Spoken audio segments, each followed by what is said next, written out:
You are listening to the Makers Church podcast. For more information about our community, please visit makerschurch.org. Hey, if we've never met, my name's Derek, and I'm the lead pastor at Makers Church. And if you're new with us for the first time in this building, or really in the first time ever, you're probably confused because it says North Park Baptist all over the place, and you keep hearing Makers.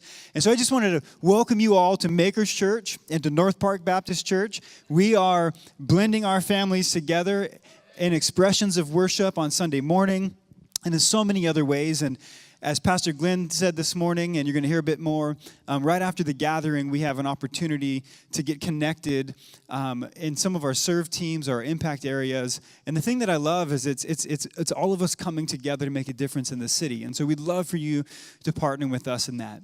We're continuing a conversation that we've been in now for several weeks through the book of Philippians. And the book of Philippians is a letter that's written by the Apostle Paul to his friends in Philippi.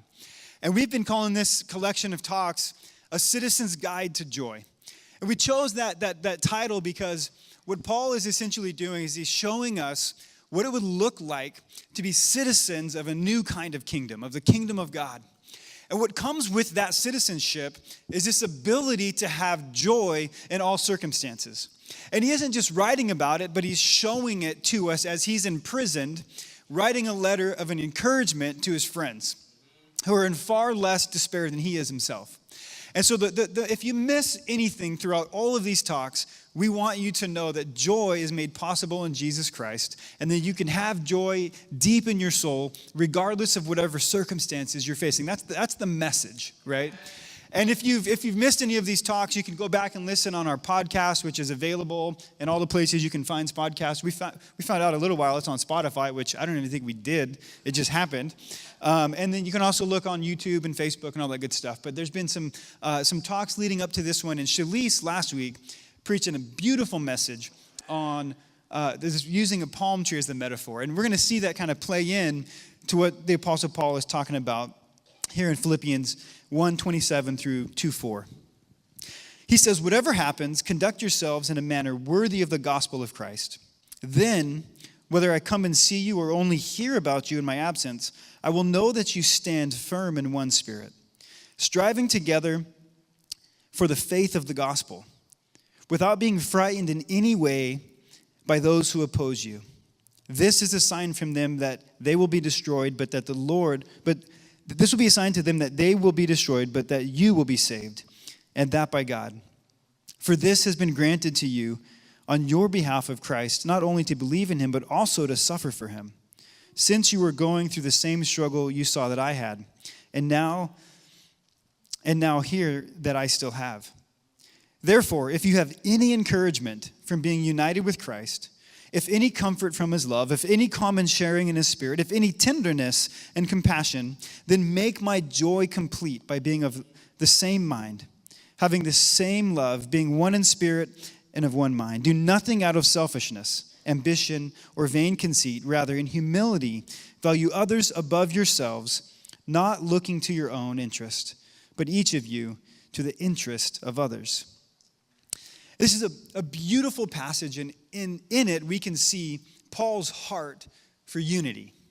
That Paul he's asking and he's pleading and he's praying and he's hoping for that the church would be united, that they would be known for their unity with each other. And not just for good purpose, but because it would help them withstand the enemy. It would help them withstand those who oppose them. And he says that this dream of unity is actually a sign of something. And I love the words that he uses as he opens up this passage. He says, so that they could be worthy of the gospel. So that they would live lives worthy of the gospel. He says, whatever happens, conduct yourselves in a manner worthy of the gospel of Christ. And then he goes on to share this hope and this prayer of unity for them as a church. And I think it's interesting that he points to the weightiness of what it would mean to live lives worthy of the gospel. And then he points to unity. whatever happens, he says. And I love those words, whatever happens. Because I don't know about you, but I can think of a lot of things that can happen that can divide us. Like, we don't have to look that far for it. And you mean like whatever happens, Paul? Like whatever. You mean like if he believes this and I believe that? Or you mean like if he does this or I do that? Or he values this and she values that? Or she votes this way and I vote that way? Or I hashtag this thing or you hashtag that thing? And we could get into the real messy stuff, but we won't this morning. But I thought about something like whatever. And I thought about the whatevers that usually disconnect me from other people. And one of those things, to be real quite honest, is cats. I hate cats with a passion because I'm allergic. I'm like deathly allergic to cats. I work as a fireman. And when I walk up to a house for a medical call, I could tell from the sidewalk if they have cats in their house. And unless they're dying, even actually sometimes, no.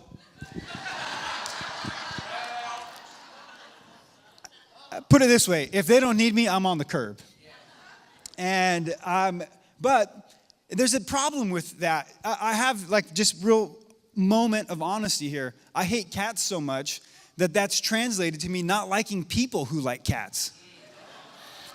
And I'm telling you right now, when Pastor Glenn and I first met, we hit it off and things were great and God was moving and orchestrating all of these things. And then I found out he had a cat.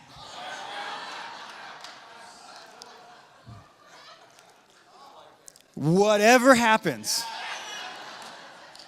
Whatever happens. Isn't it funny that personal experiences like being allergic to cats can translate to the way we view other people? And how so many times the personal experiences that we have in our life can translate to other things that make us feel one way or another about somebody else. I think so many of us, we have our own allergies and our own things that have happened to us that we carry into our relationships with other people and can so easily divide us. But what Paul is calling us to, he's saying, whatever happens, fight for this. And I did. I looked right past your cat, Pastor Glenn and Glenda. But this is how heavy he's saying this is. He's saying that our reaction to whatever happens, right? Our reaction to whatever happens is the measure of whether or not we are living lives worthy of the gospel. And I love that Paul, this isn't just something that he thought was a great idea. Like, I think the church should be united. It just wasn't something that he just came up with on his own. He actually carries the heart that Jesus carries. And Jesus, in the prayer that he prayed to the Father, the last prayer that he prayed in John 17, he says this in verse 20. He says, "My prayer is not for them alone. I pray also for those who will believe in me through their message, that all of them may be one." That all of them may be one, just as you are in me and I am in you. May they also be in us, so that the world may believe that you have sent me. I have given them glory. I have given them the glory that you give me, that they may be one as we are one, I in them and you in me, so that they may be brought to complete unity. Then the world will know that you sent me and have loved them even as you have loved me. See, Paul understood that what it meant to live lives worthy of the gospel would be to live united and connected with each other in such a way that Jesus prayed for us, that the world would know that he has come. That the world would be able to look at us and say, they have all of these differences, they have all of these dissimilarities, they have all of these things that they should not be connected over, but they are connected over something, over someone. And the world might know that because of your connection to each other, that I have come. That the proof of God in the world would be our connection and unity with each other.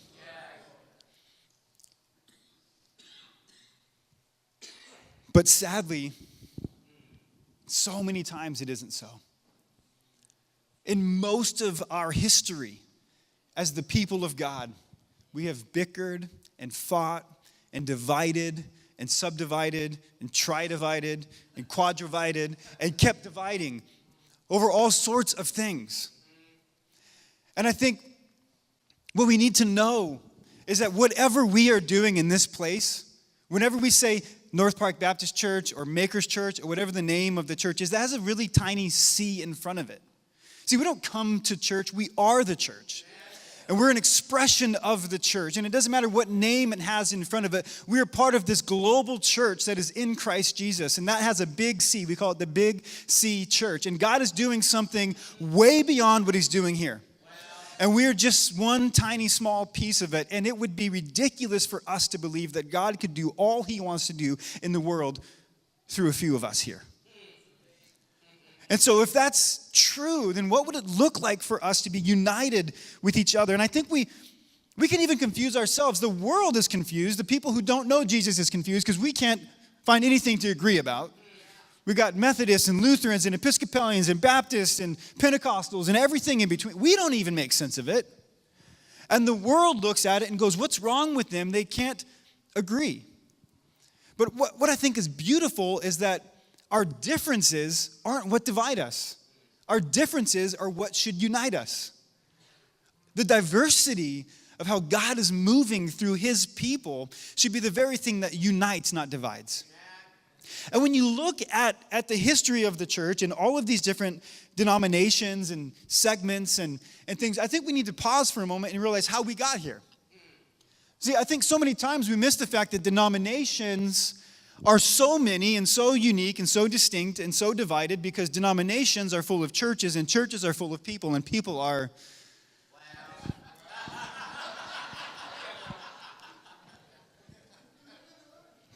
But beyond that, I don't think that being unique expressions is a bad thing. I don't think that God using unique expressions around the world is a bad thing. In fact, I think it's a planned thing. I think we can begin to understand that denominations are different because of many different reasons. I mean, sometimes they're over secondary issues of theology. How they should be baptized, how people should come into leadership, how people should take communion, and when you should take communion, and all of these things. They're different, and we all have our own understandings of these things, but they're secondary, they're not primary. And so those things that would divide us, they unite some. And it's great that people can be united around some values or some things. The other reality is that a lot of us, we're just different anyways. Personalities, passions, talents, giftings, and those things people will clump together over. And so many times denominations or expressions of worship will come out of our own passions and talents and longings. Some of you are incredibly smart. And so you connect to God over academia and insight from the scriptures. Some of you, us, are not so smart. And you have a more artistic or creative connection to God. And all of these expressions are beautiful and should be celebrated, not pointed at as different or bad. And there's a word that's been buzzing around in my heart and in a lot of my conversation with Pastor Mark and Pastor Glenn. And it's this word that really doesn't mean much to anybody, but it's ecumenical. To be ecumenical is to be connected over the most important thing, which is Jesus. Different faiths, different expressions of faith, different faith traditions, all followers of Jesus coming together and celebrating each other because of what God is doing in their midst. And just this week, I've had some incredible experiences in this ecumenical community that we're part of. And we have an event coming up that we're partnering with. It's 7 days of prayer at the end of the month. And you can throw it up the slide real quick. I want to point to it. And it's churches from all over San Diego. We're so different than each other. Like uncomfortably different. But we're going to come together and we're going to fast and pray for our city for 7 days. And so Mark and I went to the planning meeting for this, and we prayed together. And, I got to say that, like, different is uncomfortable, but uncomfortable can be beautiful. When you pause for a moment and just sit back and celebrate the beauty of the diversity among us. And then I was also at a conference with Pastor Mark yesterday with another ecumenical expression of different faith traditions. And I'm talking different, friends, like different. But it was beautiful. And what I've gleaned over my time is really learning how to value this idea of being united is something that I actually learned from Android, which is that we should be together but not the same. And I don't know if you remember the campaign ad that Android did a couple years ago, but it was like moving. I'm talking tears in the commercials, like really, really beautiful. And it was just anti-iPhone and anti-Apple, but it was really, really good. And they had this beautiful ad campaign about how you could buy an Android phone, but not every Android phone is the same, but they're all connected. And it's this really beautiful call to humanity to be together, but not feel the need to be the same. And honestly, I feel saddened that a phone company can be a more compelling catalyst for unity than even the church. And I just did. I went back and I watched all the ads, and I literally like teared up. They're really good. You should watch them. But I think this is the crux of this. That to be united, to have unity, it's not uniformity. I think so many times we feel like I don't want to be united with those people because I don't want to look like them or do what they do or practice what they practice. But it's not about that. Being united is not about being uniformed. And I know about being uniformed because I work as a fireman. I wear a uniform every day at work. And this is what I know about even uniforms. There's nothing uniform. We all might look the same at work, but we all have different backgrounds, different experiences, different levels of training, different things. And I really saw this begin to play out as years ago I worked in Southeast San Diego, in Lincoln Park. And it's an interesting part of town because it's on the border of another city, National City. And National City has their own fire department. And they're their own thing, and my buddy's not here, but one of my best friends on the planet is normally sitting right over there, and he's a captain in National City. But I didn't know him then. And our rhetoric around our fire department was, of course, we're way better than them.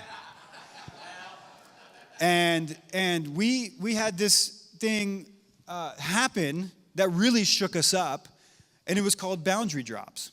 See, the way it used to work is if you got a call in the city of San Diego, you would get a city of San Diego rig.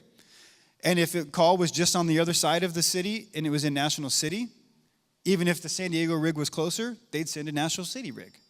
And that happened, and that's the way it was, and we wouldn't go to each other's fires, and we wouldn't go to each other's calls. And then all of a sudden, boundary drops happened, which is a good thing for everybody.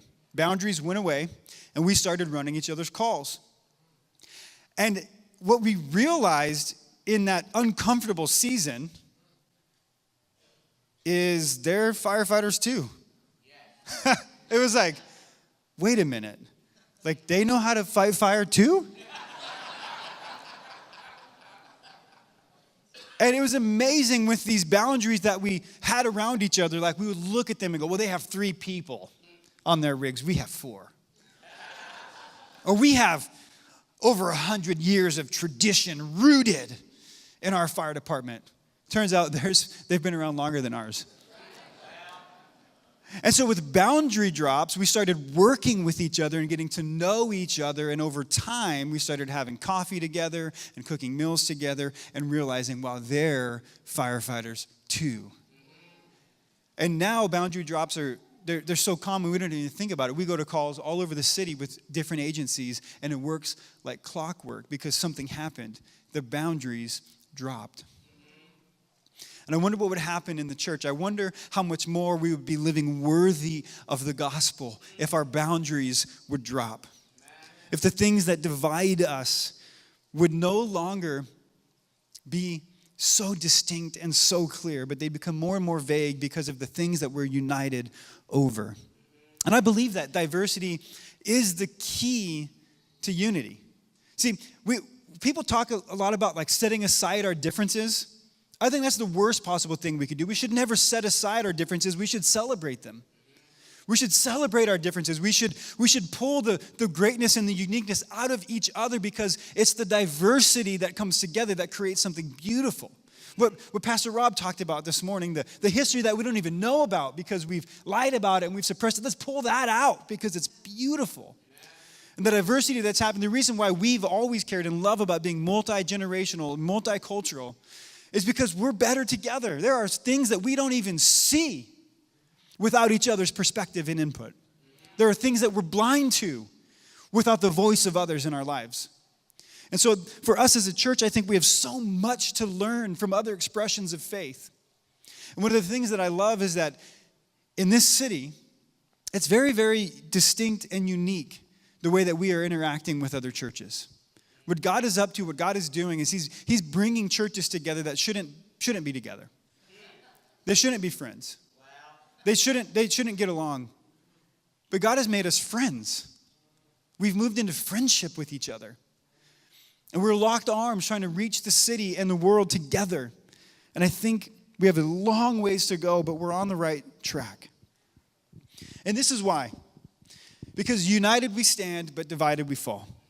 In verse 27, he says this, stand firm in one spirit, striving together as one for the faith of the gospel, without being frightened in any way by those who oppose you. So he's saying, if you want to stand against those who oppose you, if you want to stand against the forces, the things that will come against you, if you want to have the power to be steadfast and immovable, then you must be united. It's like what Shalise talked about last week. We must be like the fibers in the inner core of a palm tree so that we bend but we don't break. That united we stand, but divided we fall. And he's calling them to be steadfast. He's calling us to be steadfast, to be immovable in the face of challenge. And steadfastness is grounded in unity. It requires our interconnectedness together. And he calls us to, in the passage he goes on, he calls us to a unity of heart and to a unity of mind, but we can't miss the point that he calls us to unity in action. He says that we'd be striving together, moving together, locked arms together. One of my favorite sayings that Mark and I throw around all the time is the further you get away from the front lines, the more quickly you complain about the pancakes. The further you get away from the front lines, the more quickly you complain about the pancakes. And this is an old saying that it came out of World War I. Like those who were in the front line, in the trenches, they were so caught up with the fight, they didn't even care what they were eating. But you go back to camp, you go back to base, and all of a sudden, the pancakes just aren't good enough. And I wonder how many times so many of our squabbles and our divisions and our things that we're arguing and bickering over are only because we are not in the fight. Wow. Because we aren't striving together. Because we aren't working together. See, if we're on the front lines, and I know this from being a firefighter. On the front lines of a wildfire, I remember the Witch Creek fire of 2007 when the fire was rolling into the city. And they sent all of us, and we were in the first wave of fire engines on the attack of that fire. And for 2 days, we ate MREs that were stuffed under the seats of our fire engine for I don't know how many years, probably since Vietnam. And that was the best tasting food I've ever had. But if you threw me an MRE right now, there's not a chance I would eat it, especially a Vietnam era one. But I wonder how many times we squabble and divide and bicker because we just simply aren't doing and in step in the right ways. We aren't in the fight. And I think this is important to say too. Acceptance isn't unity. Consent isn't cooperation. Approval is not partnership. Only moving together, foot by foot, hand by hand, in unison with each other, are we actually united. Steadfastness, it depends on unity, but unity depends on me. See, it's easy to say they should be united, the church should be united, Paul was right, Jesus prayed the right prayer, we should be united. But it begins with me. It begins with us. And so how do we move into that? I think so many times we could think that unity just happens. Like we should pray for it and it should just happen. No, it's cultivated. It's something that's grown. It's the fruit of an investment with each other. Become friends with people who aren't like you. Become friends who worship differently than you do. Some of my closest friends have become Colin and Laurel, who are the priests over at St. Luke's here in North Park. It's an Episcopalian church. How many of you made it to our Christmas Eve gathering? We did a joint gathering with them. It was the weirdest thing I've ever done. I don't know anything they're doing. All of this stuff, but it was beautiful. And since then I've said, I'm so confused. I don't know what the smoke is about and the bells and the things and the that, but I want to know. I'm curious. And our kids, they play together. And we ask questions. And we learn from each other. And it happens over time and through relationships. I think so many times we get caught up in a monologue. We want people to hear us. But it should be a dialogue. But before it's even a dialogue, it should just be some questions and a lot of listening. I think we need to listen to each other. We need to hear, why do you do that? Why do you believe that? Why do you value that? Why do you worship like that? So that we can gain a perspective and an understanding that is bigger than our own. And I'm not talking about tolerance. I think tolerance is weak. I mean, really? I think that's funny that was a word that we used for a while, and we thought it was good. Like, let's tolerate. Let's tolerate each other. Really? I don't know about you, but I don't want to be tolerated. I don't know many people who want to be tolerated. What Paul is calling us to, what Jesus is praying for, is love. It's deep, affectionate love for each other. It's not to be tolerated, but to be loved. And he's saying that what it looks like for us to live lives worthy of the gospel is that we'd move towards love with other people who worship Jesus and believe in Jesus, but do it differently than us. Now, what I'm not talking about is that we can't have our own convictions or our own traditions or our own styles of worship. I'm not saying that we shouldn't have our own distinctives. Those are all beautiful. They should all be celebrated. But the moment that becomes the thing that divides us instead of unites us, we need to take a strong look at our own hearts. And I think this is the most important reason why. We see in the first part of this passage, and I'm going to end with this, in Philippians 1, 27 to 30, the intent of that passage is so that they can withstand the pressures from without. Right? He says so. He says, without being frightened by any of those who oppose you. The reason, the thing that he's calling to unity for, so that they can withstand the pressure without. So they can have a strong front. But we know this, that if your front isn't backed by a strong core, it's actually just a front. We will never be able to withstand that which is without, unless with what's within is connected and united together. And he moves to that in passage 2, 1 through 4, that we would be able to navigate and manage the problems and the disconnection within. He says, then make my joy complete by being of like mind, having the same love, being one in spirit and in one mind. Do nothing out of selfish ambition or vain conceit. Rather, in humility, value others above yourself, not looking to your own interest, but each of you to the interest of the others. It reminds me of this passage in Mark 3:25 when Jesus says, if a kingdom is divided against itself, the kingdom cannot stand. If a house is divided against itself, the house cannot stand. See, we'll never be able to withstand that which is without until what is within is united and interconnected. And we rely on one another and on God just as He relies on the Father in His prayer. But I really think that it begins in our own spirit. I think the reality is that so many of us, we can't even be worried about the division out here because we're so divided in ourselves. We're disconnected from God, from the very source of life, from the very one who makes unity possible. And Jesus, in his prayer to the Father in John, he says, God, may they be one as we are one. And Jesus longs for you and for him to be one, to be so deeply connected and rooted in him that what would birth out of that would be that you would be united with your brothers and sisters. That within the church, we'd be united and interconnected so that we could stand against those who oppose us from without.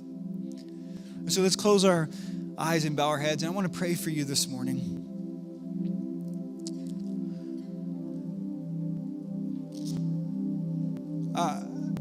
I echo the dream and the heart that Paul had that comes from the very heart of Jesus, that we, as the Big C church, that we'd be united, that we'd be connected with each other, that we would be on mission together, that we would be connected over the most important thing, his name's Jesus, and that all the secondary things that we would embrace and value and even celebrate. But beyond that, I really pray for the squabbles and the disconnection that each of you are having in your own marriages, in your families, in your friendships. And I pray for unity in that for you. And if you're here this morning and you are divided in relationships, and you want prayer, I'd love for you to just raise your hand, and I'd love to pray for you. If you see there's a relationship that is just divided and I need wholeness there, I see you. Amen. You can lower your hand. And maybe you're here this morning and you're saying, my soul is divided. I'm disconnected from God. I'm not connected to him, but you long to be connected. You long to be united with Christ, to be made one with him. If that's you this morning, you've never done that, or you've grown so distant from him, you want to connect with him again. If that's you, if you just raise your hand, I'd love to pray for you this morning. Amen. Awesome. God, you've seen these hands and you know our hearts, God. Lord, I just pray for the church in this city, God, for the Big C church, God, that you would bind us together, Lord, that you would bring us together over you. God, that we would be able to be one in heart. God, that we would have one mission in the city, God, to bring about your kingdom here, Lord, to help others find you and to know you. And God, I love that there's so many different unique expressions, God. There's something for everyone. And God, I pray that we, as the collective church, God, that we would be present and here for everybody in this city, God, that needs to come to know you. God, would you bind us together? And God, I pray, Lord, for those who raise their hands, God, who are divided in their relationships, God, with each other, with their friends, with their family, God, only you can bring healing and wholeness, God. And so, Lord, I pray, God, that you would move in their relationships, God, that you would be the very one that binds them together. God, that you would allow them to forgive, to trust again.